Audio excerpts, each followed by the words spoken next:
Hey guys, welcome back to the Colzoid, and today we have Attack on Titan Season 3 Part 2, Episode 4, Perfect Game. Now, last we left off, and I watched the third episode like a month ago, we're told, finally came in, rescued Reiner, transformed, the entire town is decimated, apparently Hanji and her squad are gone, and all we have left is Eren and his 5 friends. So now we have to deal with Bertold, and then we're gonna have to deal with Reiner because we still have to finish him off, but I'm not sure if that's gonna happen at this point. If we go off of the title, I think what might happen, we might have a showdown between the Beast Titan and Erwin. So I'm not sure, but let's just jump right in and we'll see what happens.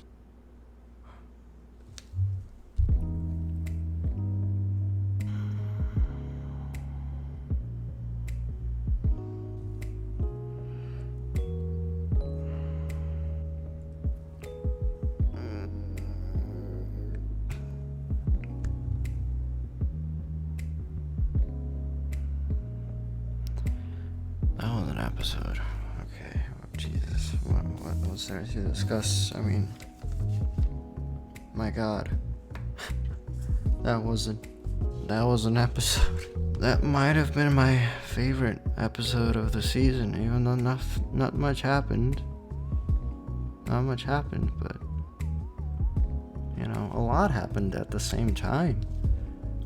It was heavily focused on Irvin, and I mean, they're kind of, the last shot, it didn't show him dying, it didn't show him getting hurt, but I think what happened was his horse got hit.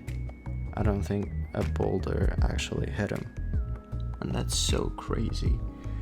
He's just able to, split boulders apart into tiny little pieces, and then shoot them so fast, or throw them so fast, that they go so lightning fast that they can kill a person.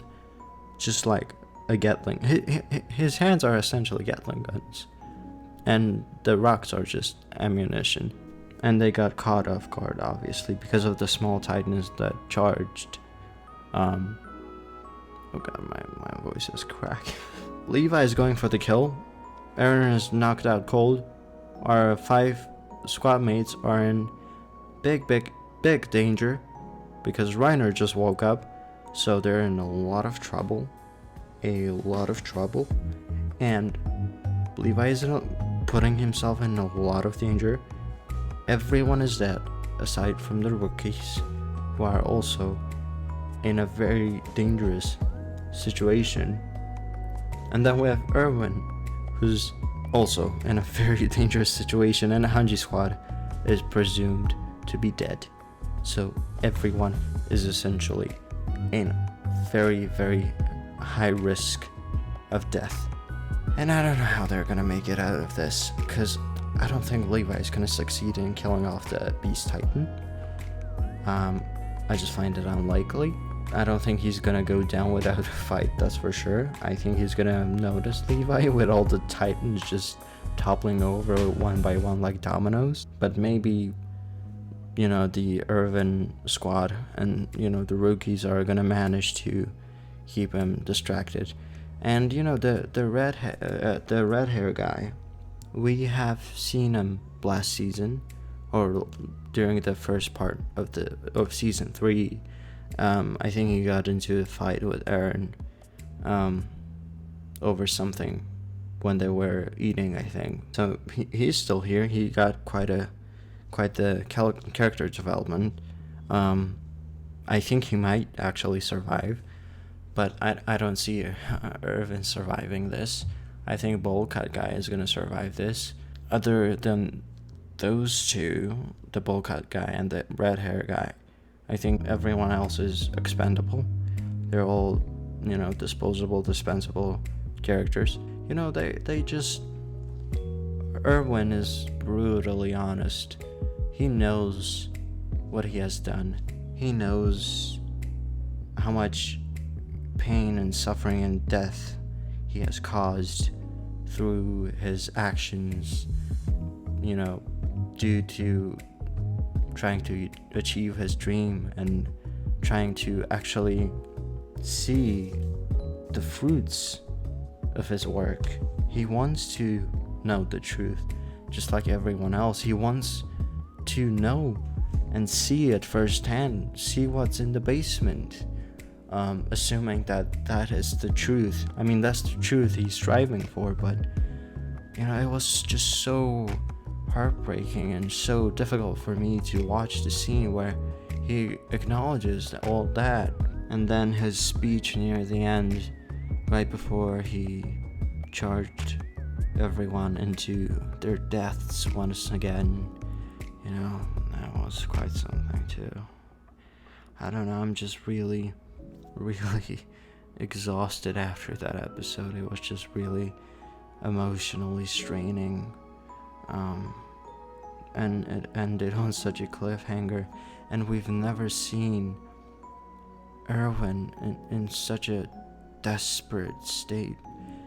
As he charged near the end, his face was just full of despair. I mean, if Reiner and all those other guys can magically survive through the show introducing a new concept, like shifting the consciousness from their mind to their body, then I'm sure they can figure something out for Erwin, right?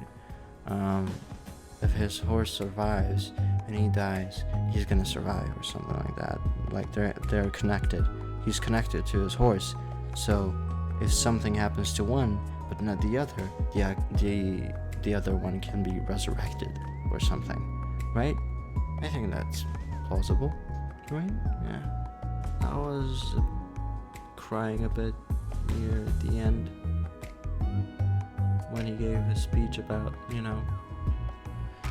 life and death, and the meaning, and how if you're gonna die, even if you don't achieve what you're striving for, but tried to all along and sacrificed for that dream or for that goal, your life was not meaningless.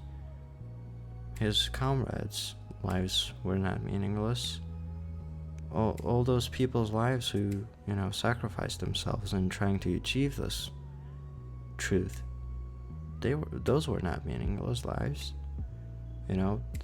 They build up on each other and become like stepping stones for achieving that truth.